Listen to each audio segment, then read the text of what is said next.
নমস্কার, দ্য রিপোর্টে স্বাগত। রাত পোহালে দেশ জুড়ে শুরু হতে চলেছে লোকসভা নির্বাচন।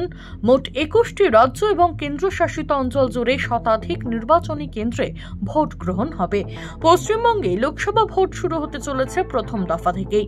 রাজ্যে আগামীকাল ভোট রয়েছে আলিপুরদুয়ার, জলপাইগুড়ি ও কোচবিহারে। নির্বাচনের প্রাক্কালে ফের নতুন করে উত্তেজনা ছড়ালো দিনহাটা বিধানসভার ডিসিআর কেন্দ্রে। টাকা না দিলে ভোট নিতে যাব না, এই বলে বিক্ষোভ দেখালেন ভোট কর্মীরা।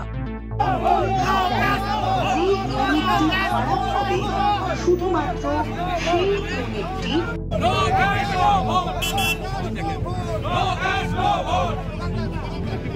আমাদের টাকা ফিরে না পেলে আমরা ভোটে নিতে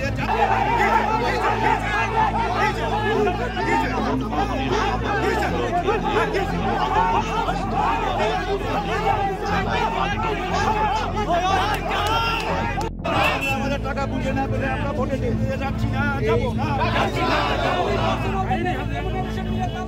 মূলত কি অভিযোগ তুলছেন তারা, শুনবো। আমাদের 14 তারিখে একটা মেসেজ দেওয়া ছিল যে আমরা এই ডিউটি পারপাসে যে টাকাটা পাবো সেটা 15 তারিখের মধ্যে যদি কারো অ্যাকাউন্টে যদি ক্লিয়ার না হয় তাহলে ডিএম অফিসে যোগাযোগ করতে হবে। সেই অনুযায়ী আমরা নিজে কালকে ডিএম অফিসে গিয়েছিলাম। ওখানে বলে দিয়েছিল যে কালকে সকালের মধ্যে যদি না ঢোকে তাহলে ক্যাশ আপনার ডিসিআরসি থেকে ক্যাশ পেয়ে যাবে। কিন্তু এখানে এসে দেখা গেল যে কোনো সিস্টেমেই নেই। কত টাকা করে পাওয়ার কথা? এখানে যারা প্রিসাইডিং অফিসার তারা 2600 টাকা পাবে, যারা ফার্স্ট পোলিং অফিসার তারা 1760 টাকা পাবে, যারা সেকেন্ড পোলিং অফিসার 1510 টাকা করে পাবে। কতজন আছে টাকা পান? প্রচুর। এখানে কি বলছে তারা? এখন বলছে ডিউটি করে আসো, পরে দেওয়া হবে। কিন্তু পূর্বে যে আমাদের অভিজ্ঞতা, একবার নির্বাচন হয়ে গেলে এর দায়িত্ব কেউ আর নিতে চায় না।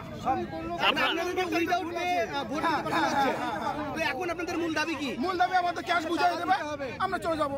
যতক্ষণ না আমাদের ক্যাশ বুঝাই দেবে আমরা এখানে আন্দোলনে থাকবো। আমাদের দেওয়া হয়নি, দিলে পরে আমরা অবশ্যই যাবো। টাকা তো আগে দেওয়ার কথা ছিল। টাকা দেওয়া হবে, এইখানে চেক করে ছেড়ে দিচ্ছে। তাহলে আমরা যে ভোট কর্মী, আমাদের টাকা আমরা পাচ্ছি না। আমাদের যারা আধিকারিক আছেন তারা কোনো ভুল করে থাকলে তাদের কোনো দোষ নেই। আমাদের একটা ভুল হলে সঙ্গ খেতে হয়। এটা কেন হবে? এটা কেন হবে? ডিএম অফিসে রিপোর্ট করেছি, ডিএম অফিস থেকে বলেছে টাকা না দিচ্ছে, নিফটি নাম্বার না দিয়ে, ক্যাশ না দিয়ে নিফটি নাম্বার দিচ্ছে। ঠিক নেই। আমরা যতক্ষণ টাকা না পাচ্ছি, আমরা কিন্তু কোনো রকম আমরা ডিসিআরসি থেকে কোনো মাল আমরা তুলবো না। এই রেমুনেশনটা আমাদের কোনো ব্যাপার না, এটা কিন্তু আমাদের কোনো সম্মানার্থে এই রেমুনেশনটা নিয়ে আমরা ওনারা যে খেলছে। খালি একটা স্টেটমেন্ট, এই দেখেন স্টেটমেন্টে দেখি আমরা লাইন 18 তারিখ 9:57 18 তারিখ 9:57 স্টেটমেন্ট, কোনো টাকা ঢোকেনি এখনো। আজকে 18 তারিখ, টাইম দেওয়া আছে 9:57। এখন 1 পয়সা ঢোকেনি। ওরা বলছে টাকা ঢুকে গেছে।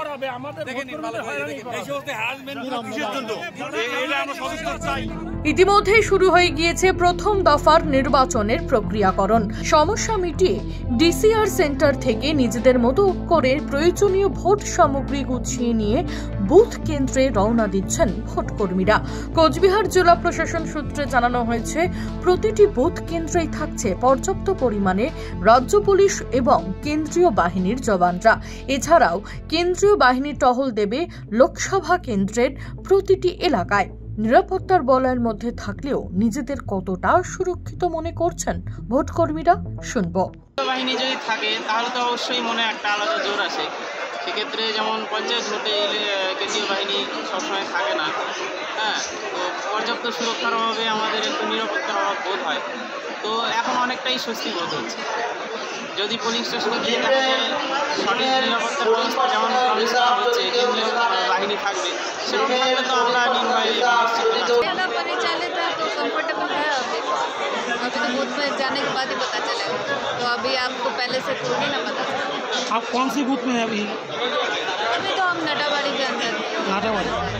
দেবদাস বিশ্বাস, দ্য রিপোর্ট, কোচবিহার।